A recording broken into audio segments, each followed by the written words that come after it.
La gran cárcel demoníaca, la prisión de las regiones más bajas del mundo espiritual, es en sí resonar en la repetición,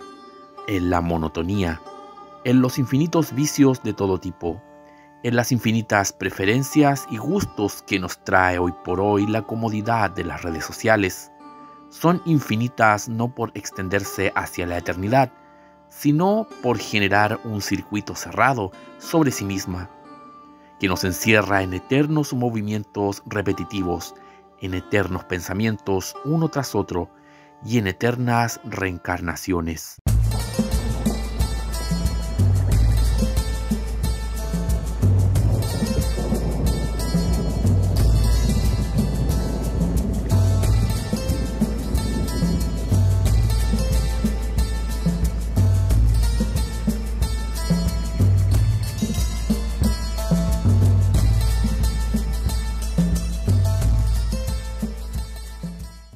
Kimetsu no Yaiba, o más conocido como Demon Slayer, es una serie de animación japonesa del estilo shonen o acción y batallas heroicas que últimamente está siendo todo un éxito a nivel mundial de manera totalmente imprevista. La trama se centra en un joven montañés llamado Tanjiro, cuya familia es asesinada por oscuros seres llamados demonios, quienes han comenzado a invadir el mundo alimentándose de seres humanos o infectándolos para transformarlos también en seres de las tinieblas. La hermana de Tanjiro, Nezuko, es mordida por un demonio, pero no logra transformarse completamente en estas criaturas, logrando mantener su conciencia humana, lo que hace que su hermano comience un viaje desesperado en búsqueda de una cura. Mientras tanto, Nezuko acompañará a su hermano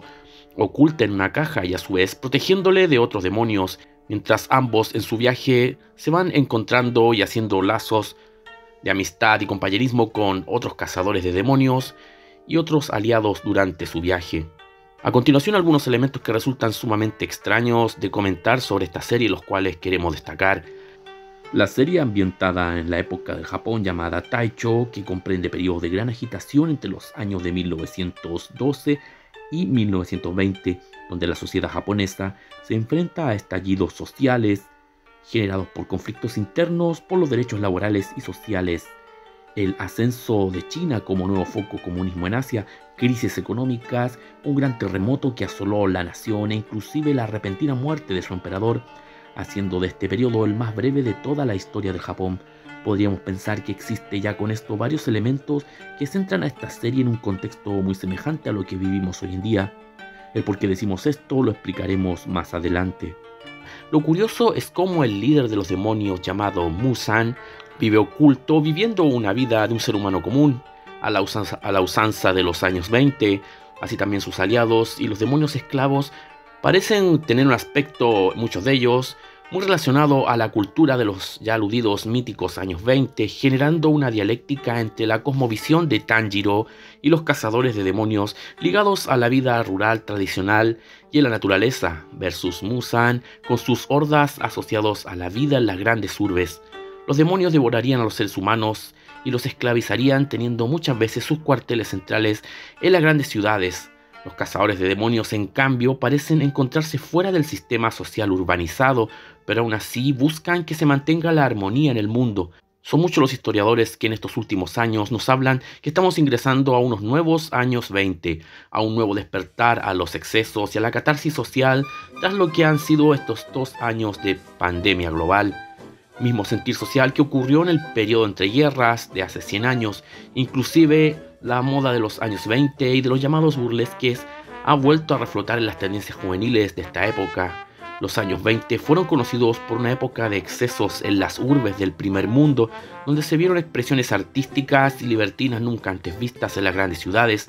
el empoderamiento femenino, la libertad sexual, el uso de drogas y alucinógenos, las fiestas desenfrenadas, fueron la expresión vívida de una época que reaccionó de manera intensa ante las graves crisis económicas y la ruina y los horrores de lo que fue la Primera Guerra Mundial, la que hasta hoy ha sido la guerra que ha causado más muertes en nuestra historia, una increíble e impactante cifra de 60 millones de seres humanos, contando civiles y militares. una espeluznante cifra que parece lejana en la memoria de la humanidad actual. Es por eso que parece que la humanidad de aquella época, ante tan infernal y devastadora huella de muerte y destrucción, intentó aferrarse a la sensación de sentirse vivo hasta las últimas consecuencias. No será sino tras pasada la Segunda Guerra Mundial, donde Europa y Estados Unidos volverían a un conservadurismo extremo que solo quedaría atrás en la década de los 60 con los movimientos antibelicismos de los ya afamados y legendarios hippies. Recordemos que los demonios de esta serie forman un clan llamado 12 Lunas, quienes se enfrentan a los cazadores de demonios llamados los 9 Pilares. Curiosamente, en Japón, por esa época, se realizó un tratado llamado el Tratado de las 9 Potencias, donde los países más poderosos de aquel entonces se comprometían a respetar y no interferir en el auge de China como nueva potencia comunista. La vestimenta de Tanjiro es curiosamente tendencia global en estos momentos. Inclusive estrellas del mundo del pop han comenzado a incorporar sus diseños en sus atuendos. Dicha vestimenta, como vemos, posee el famoso patrón cuadriculado, símbolo de las logias masónicas y sociedades secretas, que alude al lugar sagrado y ceremonial del mítico templo de Salomón. En este caso, en vez de ser blanco con negro, como tradicionalmente se espera, el entramado se expresa aquí como verde con negro, aludiendo a la dialéctica y batalla entre los demonios, seres parásitos ocultos en las sombras de las grandes ciudades, y aquellos seres humanos que abrazan aún las fuerzas de la naturaleza y la conciencia humana para combatirlos. Uno de los elementos llamativos de la saga es Nezuko, quien representaría una especie de fusión entre los humanos y los demonios, teniendo poderes de aquellas criaturas oscuras, pero sin aún haber perdido su condición humana. A veces puede cambiar de tamaño para poder ocultarse en una caja que Tanjiro, su hermano, siempre llevará consigo. Muy extraño y curioso de ver es que el patrón cuadriculado, que alude a la combinación del mundo demoníaco y humano, se encuentra en el diseño del personaje, rodeando y apoyando sobre sí aquella caja donde también y justamente va oculto el ser híbrido que en cualquier momento puede emerger. Misma visión ritualista que ofrece el patrón cuadriculado, que busca que en ese patrón ceremonial la conciencia pueda abrir portales a otras dimensiones y los ritos que se realizan sobre aquel patrón,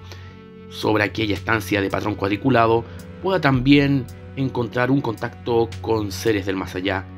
Una de las películas más exitosas hasta el momento dentro del mundo del anime es precisamente El Tren del Infinito, basada en el universo de la serie ya aludida, un tren que es dominado por los demonios, haciendo que sus ocupantes nunca despierten y sean devorados o esclavizados en su interior. Un tren que día y noche transita sin descanso de manera cíclica, sin límites de tiempo ni de estaciones, misma alegoría que realiza el oscuro poeta y filósofo Giovanni Papini en su cuento El espejo que huye, donde alude de manera sarcástica a aquellos seres humanos modernos que están esperanzados y engañados con la ilusión de que el futuro y el devenir traerá siempre lo mejor y el éxito rotundo a sus vidas y a toda la humanidad, tal cual aquellas personas que intentan ver en el tren el símbolo del avance de la civilización, cuando en el fondo solo se encuentran estáticos y vegetando dentro de los vagones, esperando otra pausa intermedia de estación en estación, de manera infinita, cuando al final son ellos los que van destruyéndose con el paso del tiempo.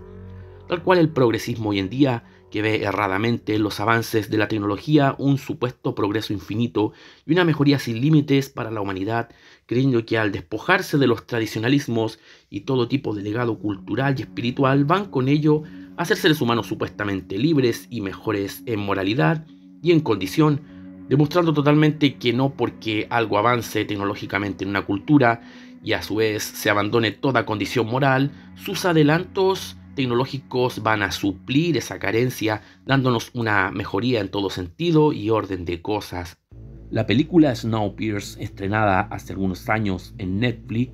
basada en una novela gráfica de los años 80, nos muestra este ejemplo de manera ficticia, pero mucho más descarnado. La trama cuenta de un mundo futurista distópico donde la humanidad, al intentar controlar el cambio climático, falla produciendo una intensa era glacial en todo el planeta. Es entonces donde un tren es construido por los sobrevivientes de la catástrofe climática, haciendo circular el tren por todo el planeta, haciendo un circuito que parece nunca acabar. En su interior, la casta dominante habita de manera lujosa en los vagones delanteros, no así las castas más bajas que habitan en los últimos vagones en condiciones infrahumanas.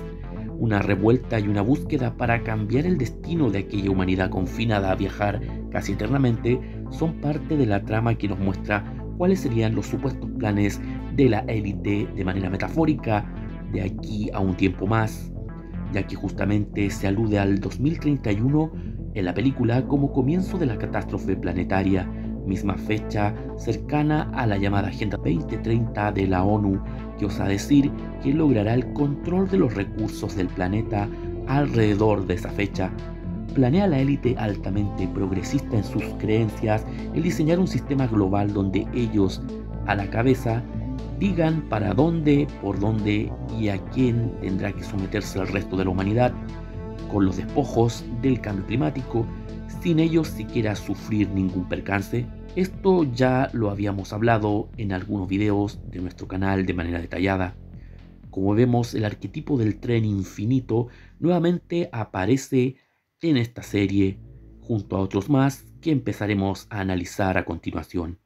Curiosamente, la guardia de Muzan y los demonios es muy semejante a algunas escenas de la serie El juego del calamar, donde se muestra una especie de dimensión paralela, donde las proporciones y el sentido de la orientación tienden a distorsionarse, generando un vórtice de ilusión y confusión mental.